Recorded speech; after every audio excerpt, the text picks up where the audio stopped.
ആകാശത്ത് നിറക്കാഴ്ചയൊരുക്കി ജെമിനിഡ്സ് എത്തുന്നു. ക്ഷമയോടെ ആകാശം നോക്കിയിരിക്കാൻ നിങ്ങൾ തയ്യാറാണെങ്കിൽ ആ കാഴ്ച നിങ്ങൾക്കും കാണാം, ഇന്നും നാളെയും. നഗ്നനേത്രങ്ങൾ കൊണ്ട് തന്നെ. ആ വിശേഷവുമായി സയൻസ് ഡെസ്കിൽ നിന്ന് പ്രിജിൻസി കണ്ണൻ തയ്യാറാക്കിയൊരു എക്സ്പ്ലെയിനറിലേക്കാണ് ഇനി നമ്മൾ പോകുന്നത്. കാണാം. രാത്രിയിൽ തെളിഞ്ഞ ആകാശത്തേക്ക് നോക്കിയിരുന്നിട്ടുണ്ടോ? നക്ഷത്രങ്ങളെ എണ്ണിയിട്ടുണ്ടോ? ഇടയ്ക്കെങ്കിലും നമ്മുടെ ജിജ്ഞാസയേറ്റി പാഞ്ഞുപോയി മറയുന്ന കൊള്ളിമിഞ്ഞിനെ കണ്ടിട്ടുണ്ടോ? ഈ കാഴ്ചകൾ കണ്ടിരുന്നാൽ സമയം പോകുന്ന അറിയില്ല അല്ലേ?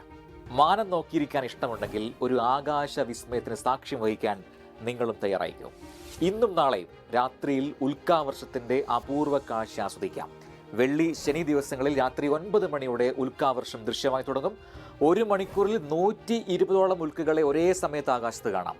എല്ലാ വർഷവും ഡിസംബറിൽ കാണാൻ കഴിയുന്ന ഈ ഉൽക്കാവർഷം ജെമിനിഡ്സ് എന്നാണ് അറിയപ്പെടുന്നത്. മഞ്ഞ നിറത്തിൽ കാണാൻ കഴിയുന്ന ജെമിനിഡ്സ് അത്ഭുത കാഴ്ച സമ്മാനിക്കുമെന്ന് ഉറപ്പാണ്. ഇനി എന്താണ് ഉൽക്കാവർഷമെന്നോ അതിന്റെ ശാസ്ത്രം എന്താണെന്ന് കൂടി അറിയാം. ഭൂമി അതിന്റെ ഭ്രമണപഥത്തിലൂടെ സൂര്യനെ ചുറ്റുന്നു എന്ന് നമുക്കറിയാം. ഒരു വർഷം അഥവാ 365 ദിവസമെടുത്താണ് ഒരു തവണ സൂര്യനെ ഭൂമി വലം വെക്കുന്നതെന്ന് നമുക്കറിയാം. അതായത് ഒരേ ഭ്രമണപഥത്തിലൂടെ ഒരു വർഷം സമയമെടുത്ത് ഭൂമി സൂര്യനെ വലം വെച്ചുകൊണ്ടേയിരിക്കുന്നു. ബഹിരാകാശത്ത് അനേകം ഗോളങ്ങളും ഛിന്നഗ്രഹങ്ങളും ഒക്കെ ഉണ്ട് എന്നുകൂടി നമുക്കറിയാം. ഒപ്പം വാൽ നക്ഷത്രങ്ങളുമുണ്ട്. ഭൂമിയുടെ ഭ്രമണപഥത്തിൽ ഇവയൊന്നും കടന്നു വരുന്നില്ല എങ്കിലും ചിലപ്പോൾ ഇവയുടെ വളരെ അടുത്തുകൂടി പലപ്പോഴും ഭൂമി കടന്നു പോകാറുണ്ട്. ആ സമയത്ത് വാൽ നക്ഷത്രങ്ങളുടെ സഞ്ചാരപാതയിലെ പൊടിപടലമോ ഒക്കെ ഭൂമിയുടെ അന്തരീക്ഷത്തിലേക്ക് കടന്നു വരാറുണ്ട്. വളരെ വേഗത്തിൽ അന്തരീക്ഷത്തിലേക്ക് കടക്കുന്നതിനാൽ ഇവ പെട്ടെന്ന് തന്നെ തീ പിടിച്ച് കത്തിത്തീരുകയാണ് ചെയ്യുക. ഇതാണ് സാധാരണയായി നമ്മൾ കാണുന്ന ഉൽക്കകൾ.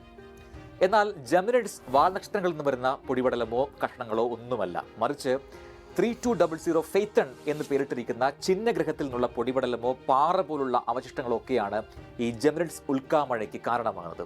എല്ലാ വർഷവും ഡിസംബർ മാസത്തിലാണ് ഭൂമി ഫെയ്ത്തൺ എന്ന ചിഹ്നഗ്രഹത്തോട് അടുത്തെത്തുന്നത്. 1983 ഈ ചിഹ്നഗ്രഹത്തെ കണ്ടെത്തിയത്.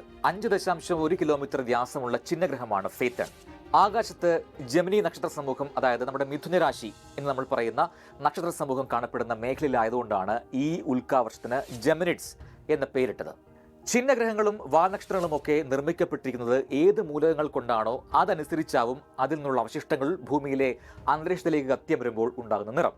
നഗ്നനേത്രങ്ങൾ കൊണ്ട് വ്യക്തമായി കാണാൻ കഴിയുന്ന ഈ പ്രതിഭാസം ആസ്വദിക്കാൻ വീടിന്റെ ടെറസോ തുറസായ പാർക്കോ ഹിൽ സ്റ്റേഷനോ ബീച്ചോ ഒക്കെ തിരഞ്ഞെടുക്കാം. അപ്പോൾ മനോഹരമായ ഈ ആകാശ കാഴ്ച കാണാനുള്ള അവസരം മിസ്സാക്കരുത്. All the best. ലോകത്തെവിടെയായാലും ഏത് സമയത്തും 24 വാർത്തകളും ഓഗ്മെന്റഡ് റിയാലിറ്റി പാക്കേജുകളും എക്സ്പ്ലെയിനറുകളും വിശദമായി കാണാൻ ഞങ്ങളുടെ യൂട്യൂബ് ചാനൽ നിങ്ങൾക്ക് സബ്സ്ക്രൈബ് ചെയ്യാം.